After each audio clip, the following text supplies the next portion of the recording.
Now, the general design of the temple, um, I guess we're kind of going. I don't know. I mean, I've always thought that we were kind of going for like an Aztec-y, pyramid-y theme. Yeah, I mean, it's. I suppose, yeah, the sandstone and that kind of thing. Obviously, it's in a kind of pyramid type shape. Yeah, I suppose a little bit.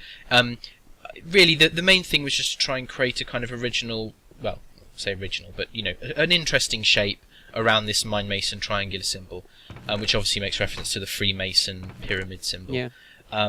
Initially, actually, when we first built some of the rooms, we had them. They were far squarer and a lot more boring, actually. So this was actually one of your suggestions that we try something different, and then I created the kind of the look of the.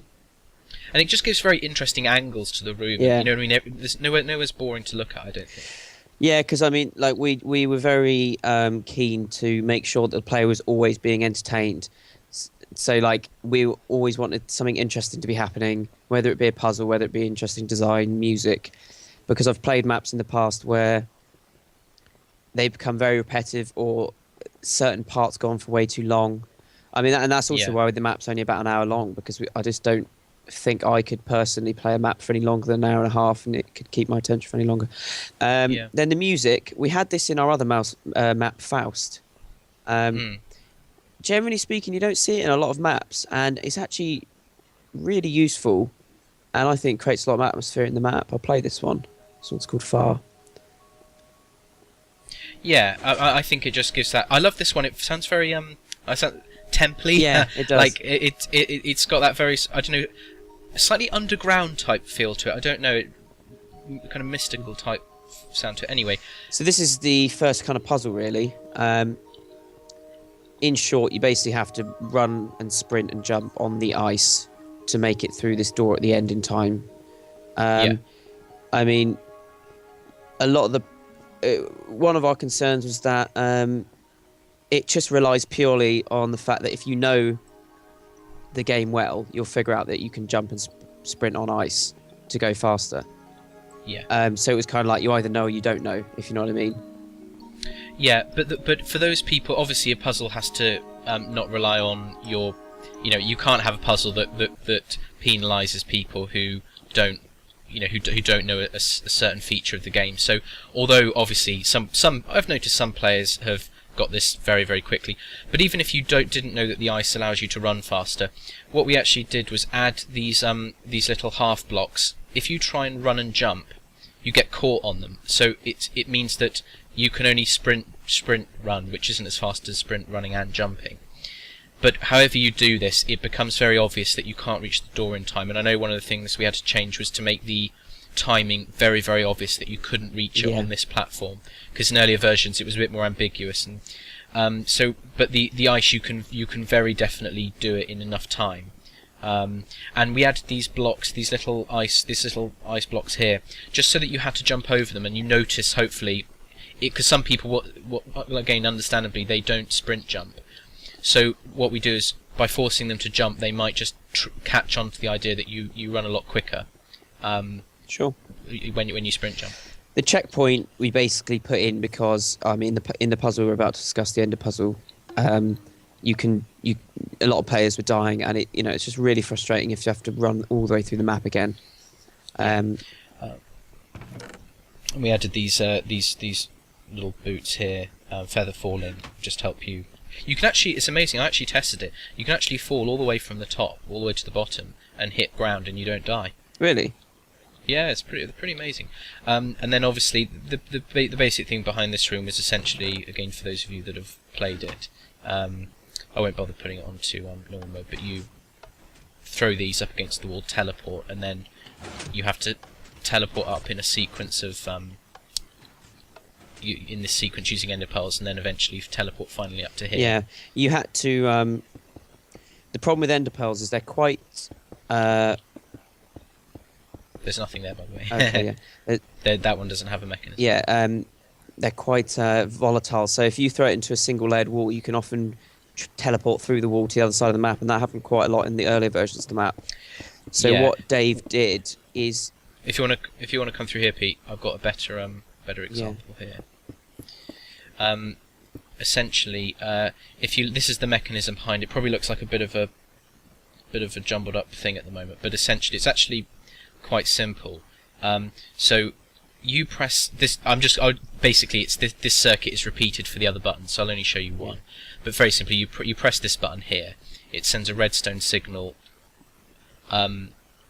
coming down from where you can see there, and essentially all it does is it activates these pistons which push out, and that's what gives you the little raised platform.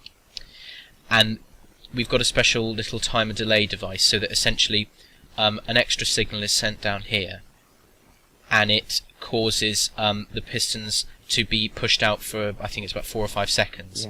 So you need that special delay mechanism. But for those of you, what I was discussing before was that we sort of insulated the room with 2 to 3 layers of blocks, because otherwise, you can teleport through the walls, and that kills players quite a lot. So moving through to the next room, which is the Vine Room. We call it the Vine Room. This room actually went under quite a lot of transformation from the first version of the map to the current version of the map.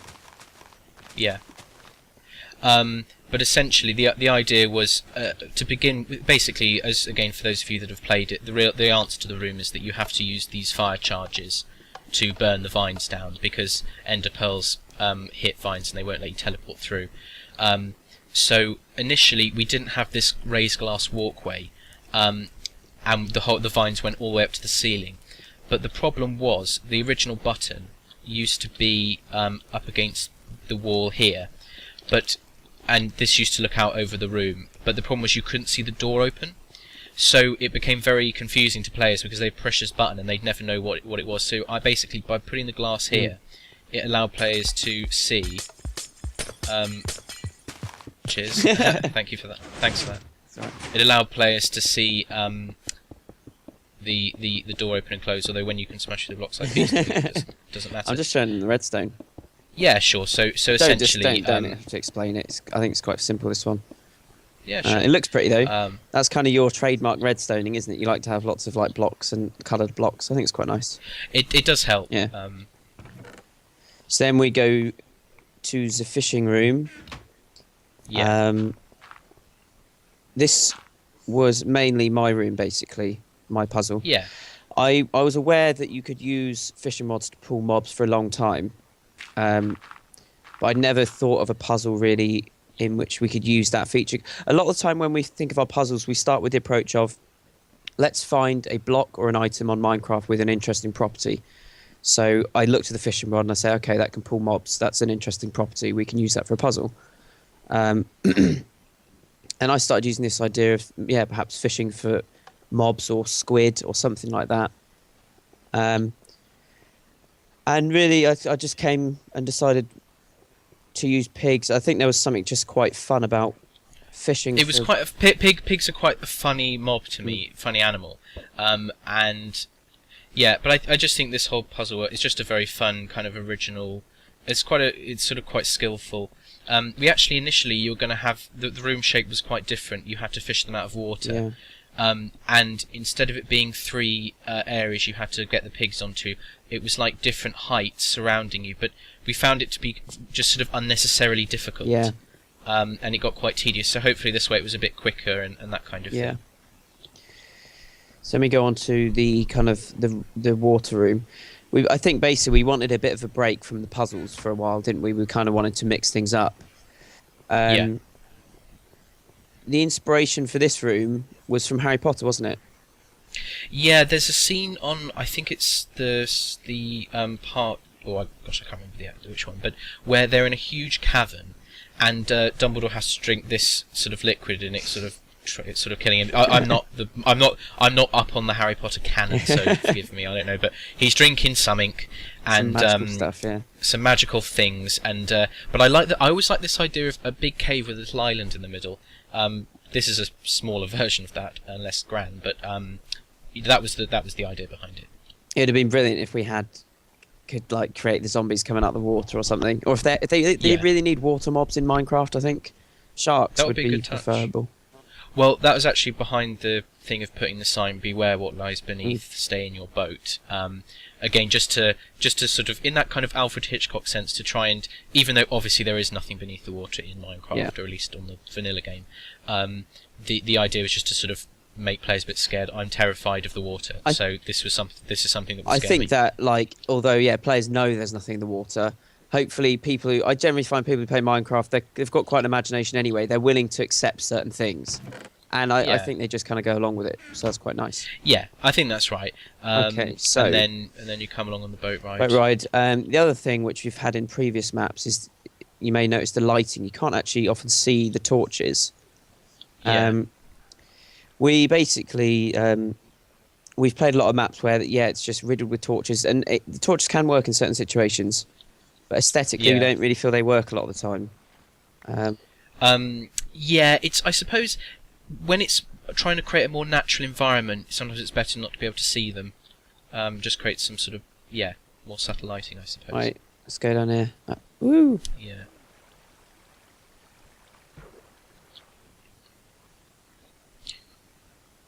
So the original idea behind this was basically just to sort of break up the puzzles a little bit, give the players something a little bit fun to do.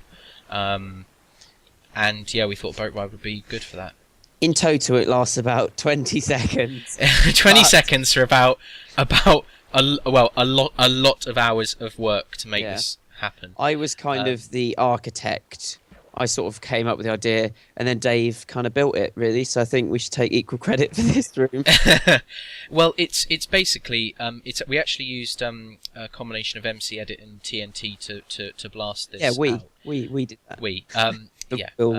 I don't remember seeing you there when I was doing the heavy drilling. I was busy upstairs. I was just I was assessing the rock stability underneath the cave. So. Yeah, sure. But we actually, there was an earlier version of this area where it was more of an L-shaped room, and there were more obstacles, these torchlit obstacles. But one of the problems we were having, and actually you, Pete, you were sort of spotting a lot of players were crashing into these obstacles, and quite frankly, it wasn't that fun. It was like overly difficult. So we straightened it out, put fewer obstacles to make it more fun. But like you say, it only lasts about 20 seconds. Where are you? I'm up towards the start of the rapids. We actually achieved this effect by using MC Edit to load in a load of water, and then I distorted it by placing blocks. If you, just as an example, if you, as probably you may know, if you place a block, you can extend the water out like this, and then you just delete the block, and that's how we got this sort of rough effect of the water. Cool. I'm going to TP you to the other bloke, what's his name? Grog. What's his name, Grog? Grim. Grog. Grim. Grog. Close enough, began with a G. I think that reflects accurately kind of how much I've had in terms of input to the map. Yeah.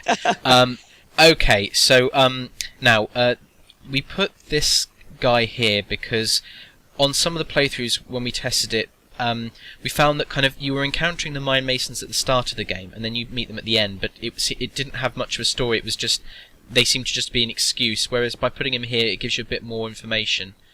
Pete's just killed him. He's worked here all his life. You just murdered him. But the basic idea was just, again, these conversation boxes. So, who are you?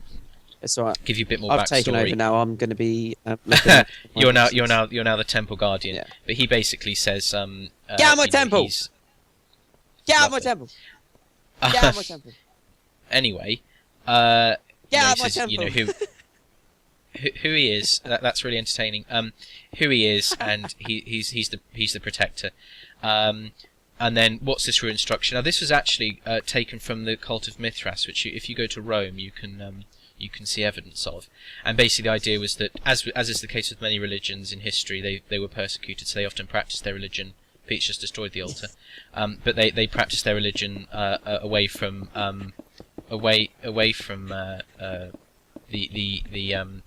the mainstream. So Christians hid from persecution, for example, and then you've got the redstone behind here. It's fairly self-explanatory. We learned from history, really, Yeah. Okay. Moving on. I won't blow up. I just like stressing Dave out, destroying his map. Our map. Yeah. It does stress me out quite a lot, and I think it probably stresses the audience out as well. Okay. So.